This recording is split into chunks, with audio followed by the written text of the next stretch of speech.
Welcome students, welcome to this presentation on multilateral trading systems, the GATT and WTO. 19th century was a century of debates on international trade. Theoretical and political debates ranged across the globe on the benefits of free trade on one hand as advocated by Adam Smith, Ricardo, Mill and others, and on the other hand we had Alexander Hamilton, Frederick List and others who countered that argument and prescribed restrictionism to countries. In fact, they advised countries to go in for protectionism because free trade would harm their country and protectionism was the only way by which they could protect their domestic industries. Another major change that took place during this period was the involvement of government in international trade. Till such time, the international trade was a subject of private enterprise. Private enterprises were trading with other countries and that is how trade went on. But once this First World War took place, countries started interfering in trade and protectionism idea was gaining ground. Countries started Governments of countries started participating in international trade. They started setting controls over how countries were trading with each other. The damage caused by World War I resulted in countries opting for imposing barriers on the trade between countries.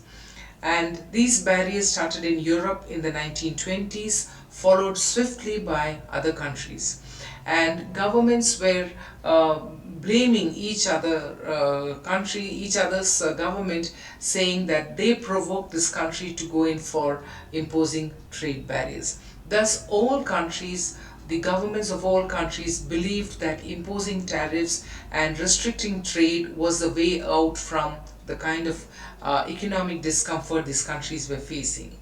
Then we see that the World War II and the Great Depression and the retaliatory behaviors of countries over trade, the tariffs that were rampant among countries on the goods that they were being traded, and thus came a position that the international trade had shrunk so much because of this imposition of trade.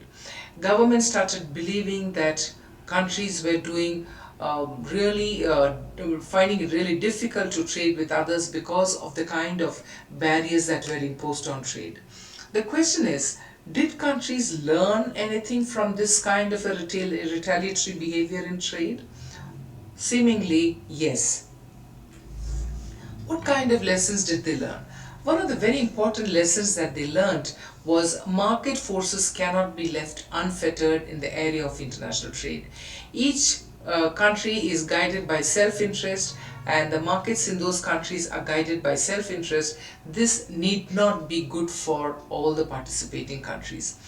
The other important lesson that the countries learned was that the policies that were created by the countries were not internationally coordinated. That means each country created a policy on trade which was just for themselves, not considering the need of other countries. The third one that they understood was this kind of retaliatory behavior did no good for any country, and therefore countries understood the need for interdependency, developing partnership among them, and also reducing the risk of conflict so that they can prevent another catastrophe of this kind in international trade. Countries wanted to switch over from this uncoordinated manner of imposing tariffs to more coordinated way in which tariffs could be imposed. Then it also wanted the governments to realize that the tariffs that they were imposing on the imports was not only harming the other country, but it had also harmed the domestic economy. So governments also realized the damage that tariffs cause to their own economies. And finally, they understood that each country has got an economic level of economic development, or its economic growth, or its political scenario quite different from each other, and therefore if trade has to take place between countries in a smooth manner, then countries must take time to understand each other country's economic affairs, the political affairs, and how their society works. So this was another lesson which made countries realize that there is a need for some kind of a cooperation or coordination among all countries of the world. This led to a major change in the world history in terms of economics. What came out of this understanding and the lessons learned from the world disaster after the World War was that they needed to cooperate with each other. And thus was born the idea of Bretton Woods institutions. This Bretton Woods institution is a post-World War negotiation on economic matters, and countries decided to discuss the fallout of the World War and ways to get out of the situation, and also to prevent another situation like this ever happening in the future. 44 countries got together and finally decided to set up institutions which would take care of economic matters. One of the international body was known as the IBRD, the International Bank for Reconstruction and Development, which we popularly know as the World Bank. The purpose of the World Bank was to provide long-term capital to countries which were devastated by war and which needed capital for reconstruction. The second important institution that was created by the Bretton Woods Conference was the International Monetary Fund. The purpose of International Monetary Fund was to look into the short-term financial needs of countries, especially in the area of foreign exchange and stabilization of foreign exchange rate. One of the problems that happened was also competitive devaluation of currency among member countries. So IMF's purpose was to take care of the short-term imbalances in international finance. The third organization that was proposed to be set up was the International Trade Organization, which would look into all aspects of trade among nations. Unfortunately, ITO never came into being because of differences between the USA and the Europe, when England was already a member practicing preferential tariff with other European countries. So ITO never came into being. But the need for getting up an international body to take care of trade was so immense that countries decided to go in for some kind of an agreement and wait till time the international ITO would come into being. International Trade Organization never came into being, but in the meantime what was done was countries joined together, and 23 countries joined together, met at the United Nations Conference on Trade and Employment in Havana, in Cuba, and decided to write a series of agreements which would be binding on the members for international trade. So this kind of an agreement came to be known popularly as the General Agreement on Tariffs and Trade. They were a set of agreements and which member countries would abide by. So this GATT had the objectives as forecasted by the ITO, and the key negotiators for this GATT they were mainly economists. So a large part of economic matters were discussed and presented in the GATT agreement. So GATT came into force on January 1st, 1948. India was a founding member of the GATT. Now let us see what is this GATT and what did it do to the international trade? Did it serve the purpose that it was intended to? The purpose of GATT was to reduce the barriers that were set up on trading between partners, between member countries, and eliminating discriminatory treatment in international commerce. So they had certain clauses or the basic principles on which GATT rested. The first principle is known as the Most Favored Nation Clause. Under this Most Favored Nation Clause, countries would negotiate with each other, and if during the process of negotiation, if there was any advantage or a favor or a privilege or an immunity granted to the other partner, then that facility, whatever that agreement, whatever has been decided upon, would be available to all contracting parties in that GATT. So that means if A has given a permission to B, or has granted a tariff reduction, or has given some kind of immunity, or has granted some kind of a favor to B, then that favor or that agreement will be valid to all the other members who are party to the GATT. So this is called the most favored nation clause. So members becoming part of the GATT would all get this benefit. The second one was the quantitative restrictions on trade is to be practiced, and all non-tariff barriers had to be eliminated in course of. The third thing was that there has to be some kind of a safeguard that needs to be provided to those countries which will not be able to put in place the negotiations that have taken place between other countries, because they are poor or because they don't have the resources to do it, or it can have a very drastic fallout on such kind of economies. Therefore, the safeguard permits that countries which are affected by these kind of things and who do not have the resources or the level of economic development to go through it can suspend the obligation or concession under GATT obligations. The other differences of opinion was regarding the customs union and free trade areas. One of the earlier presentations was on customs union and these free trade areas. So countries like the Europe was already, they had a preferential agreement among their European countries, and other countries opposed to this, but those who were in the customs union were not willing to give up the free trade or the customs union. So finally it was agreed that these customs union can continue to work, but with restrictions and obligations to the GATT. So GATT negotiation finally were looked into these three broad principles, and rest everything fell into place with these three broad principles.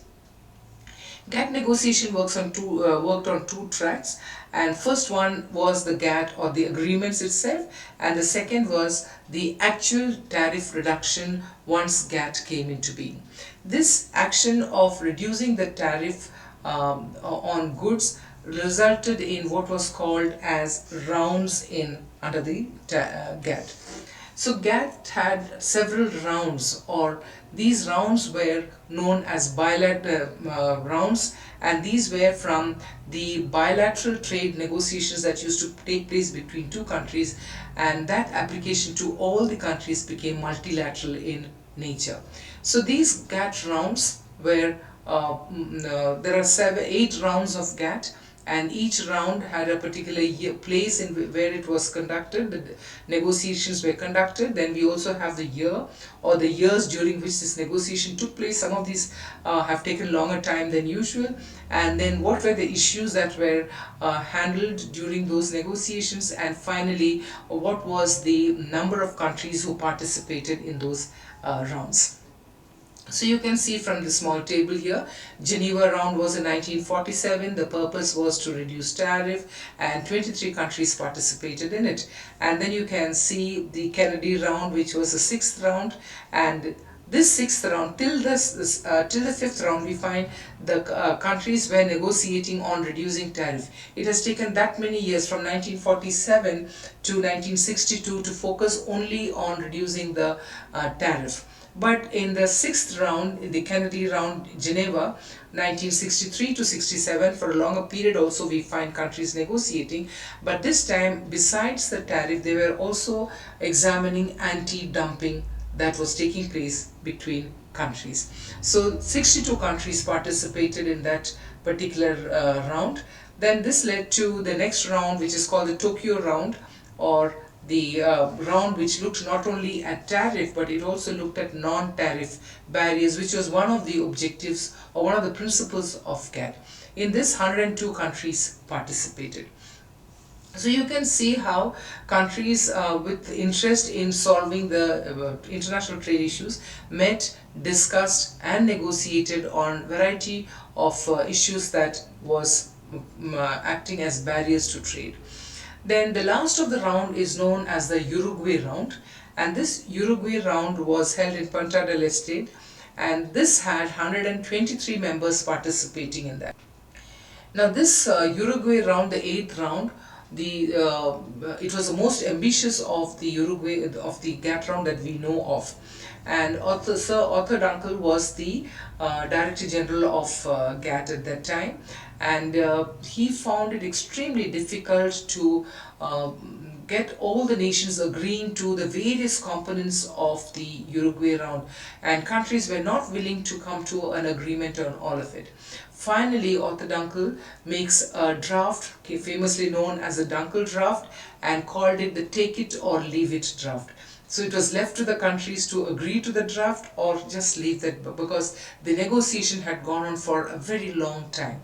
Finally, on April 5th, 15th, 1994, 123 members agreed or ratified the agreements that were decided in the Uruguay round at Marrakesh in Morocco. Now, what happened to the GATT? So once Uruguay round was completed, then one of the purposes was to set up an international body. So the WTO, World Trade Organization, was set up, and with that the GATT got subsumed into or got absorbed into the WTO, and all the agreements that were valid under the GATT were now valid under the WTO as well. So this was taken in. And the other thing that happened was that there was a reduction of and stabilization of nearly 6,000 units of tariff rates. That was a big achievement that had taken place with this by this time of the GATT conclusion. Now, what are the differences between GATT and WTO? It is quite obvious now that I have just introduced that GATT was an agreement, and these were legal documents which was agreed upon by participating countries. These participating countries were called as contracting parties because they have signed the contract. But these contracting parties were now replaced by the title members, because all those who were members of the contracting parties now became members of the WTO. Then one of the things that happened here was, under the WTO, whatever agreements were, whatever were the commitments, all these commitments were provisional under the GATT, but under WTO they became permanent. That means once a negotiation was done and finalized, then it becomes permanent part of the WTO and no longer provisional. Then the other thing that happened is, under the GATT, domestic legislation could be framed differently by individual countries suiting that particular country. Now under WTO, no more domestic negotiations are possible or legislations are possible. All countries who are part of the WTO must follow the agreement settled by the WTO. There also is a dispute settlement, a fast and effective dispute settlement system where members agree to that and the WTO gives its ruling. Now we can see that there are so many issues that keep coming up to the WTO, and India's cases also, we can see so many the last of the cases that we became aware of is what about WTO and the ruling on sugar exports from India. So there are rulings of these kinds that the WTO does on a regular basis when a member country brings that issue for a dispute settlement to the WTO. So another thing was that the establishment of the WTO also coincided with the end of the Cold War. Now, what is the purpose of this multilateral trading system? We now know what were the difficulties of independent countries forming independent trade policy. So, we need to understand that multilateral trade systems is the way today trade is conducted in the world countries. So, the discriminatory trade practices that were shown to the weaker nations or to the poorer nations, that had to stop, and they need to be supported so that they can grow up and make use of world trade to grow.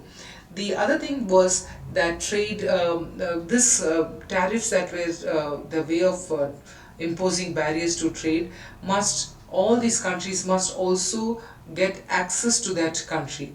So most of it advantage was that domestic policies, domestic lobbying was very common during those GATT times, and these lobbyists would influence the government to seek favors, and in that way they would get protection of a particular kind of industry or not. Trade has become more clear, more certain for business people, and for government it has become easier to govern trade with other nations rather than with the individual lobbying trying to influence international trade.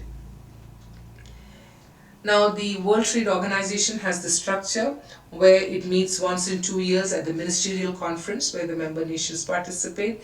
There is a trade policy review body which looks into all the trade related activities over time. Then there is a general council which take decisions on issues of importance, and finally there is a dispute settlement board which looks into how these disputes have been raised and how to give resolution to the dispute that has come up.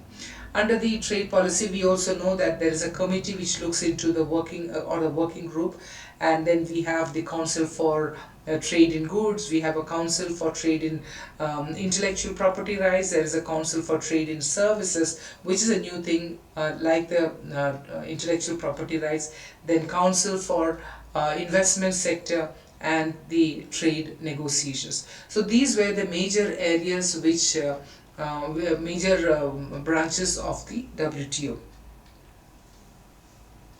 Now, what are the functions of WTO? WTO essentially has to implement the agreements arrived at, administer them, operate of the World Trade Agreement. So it is generally more of an administrative function, that it has to make sure that all the rules and regulations of world trade agreed by the World Trade Organizations are executed.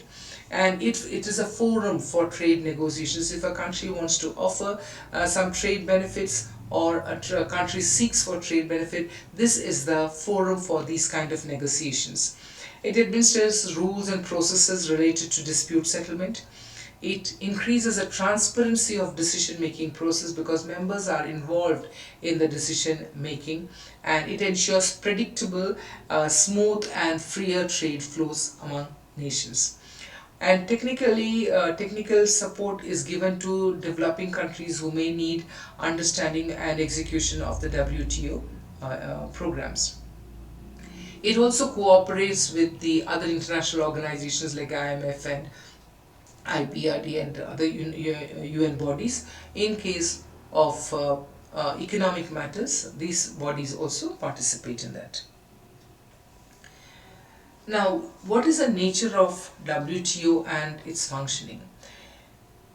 WTO is just not economics. It has got one portion of it, it's a complex subject.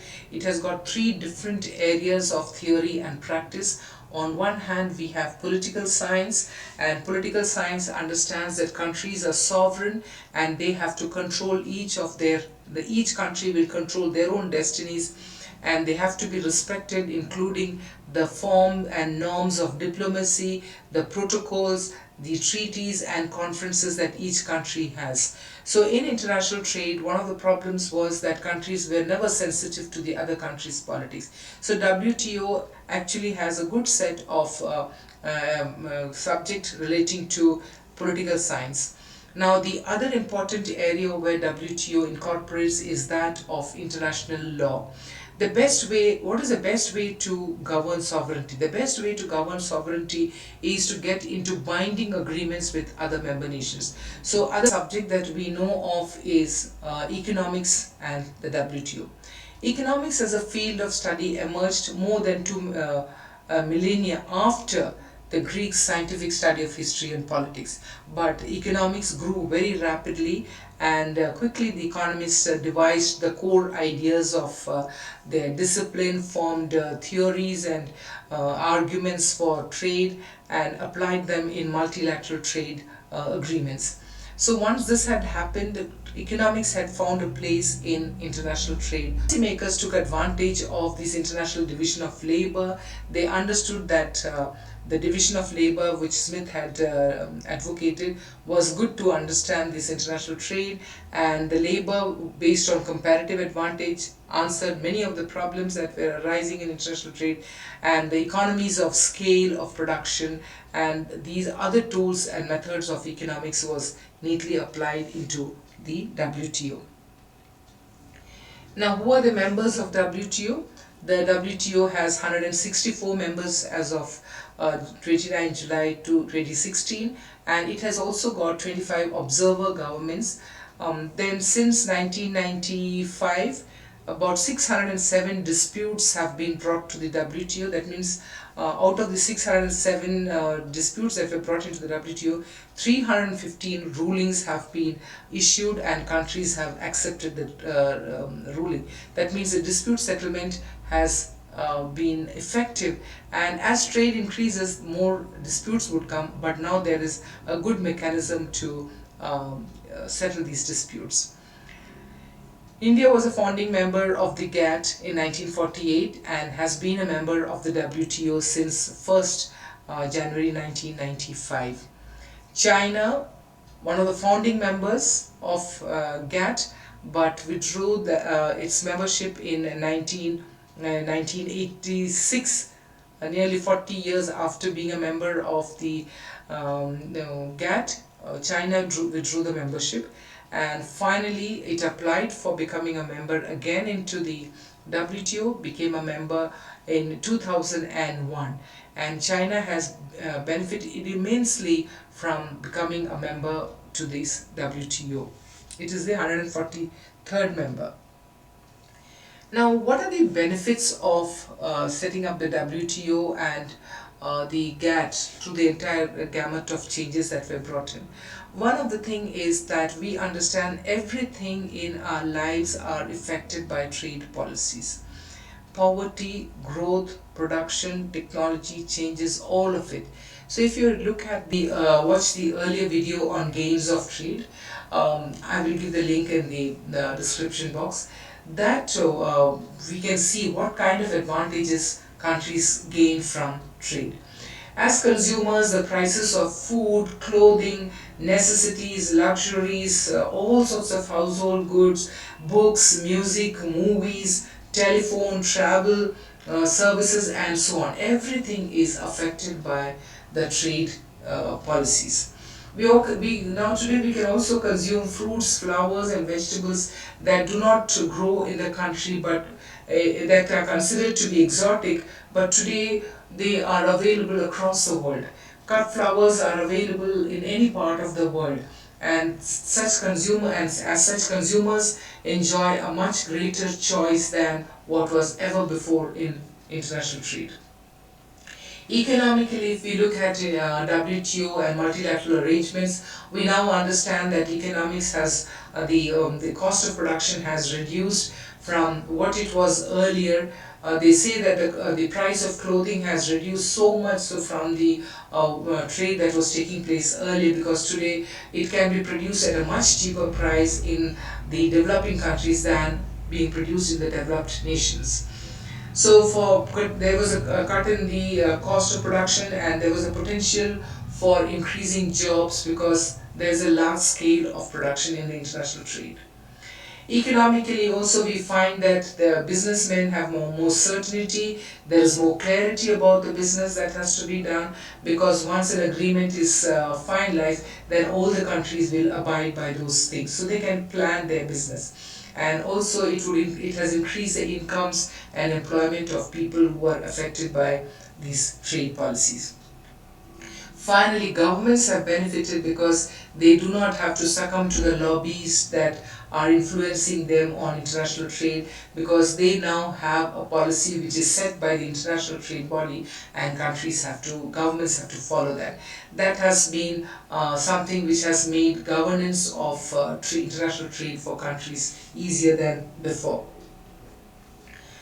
Now, it's not that WTO is without criticism. In fact, in the 1990s, just after the Uruguay Round finalized in the 1986 94, plenty of criticism came up, and many of these countries were up in arms against the establishment of the WTO. The first was that countries just criticized the Dunkel draft itself, and they did not agree to many things that the Dunkel draft had discovered. So the opposition was towards the growing power of multinational corporations, and how these multinational corporations would move into the poorer countries or less developed countries, and they would have greater power to absorb the smallest industrial units in these countries, and by this way that all these small countries would lose out their industries that they were having. The other big issue that was debated is upon the infringement of the national sovereignty of a country. That these business houses will become so powerful that countries will have to succumb to the requirements or to the orders placed by these big multinational corporations. Also, the issue is about increasing economic inequality in the world, because some countries would grow very much with the trade, while many less developed countries or poorer nations may not enjoy the benefits of trade the way the rich countries would enjoy the benefits. Also, promoting the interest of large corporations, and the labor groups believe that they would be exploited by child labor, and not following the labor rights, and exploitation of labor would take place. And finally, the environmental damage that would happen because of this large expansion in trade, the environment also would be damaged. So these were the criticism. It is not that these criticisms are without merit. Many of these issues are being debated even now, such as climate change, for example. These are being debated, the use of many of the resources, the rapid pace at which resources are being utilized for trade purposes. These are issues that are still being debated, and countries are trying to find answers to this. So it is not without criticism. And let us see now what are the broad areas of WTO in trade, which I shall discuss in the subsequent videos. The areas that there are three broad new areas. That is, goods is something known, but the way the goods are going to be treated. The services has not entered into trade negotiations till now. And finally, intellectual property was something totally new that the WTO had discussed, and dispute settlement. So we can see these areas as coming videos on TRIPS. They are called as TRIPS, TRIMS, GATTs, trade in goods, and so on. So we shall be doing it in the coming videos. So I hope you have found this video useful to you, this introductory video on multilateral system, and please do subscribe to the channel if you haven't subscribed. Please post your comments on to these videos. Thank you very much.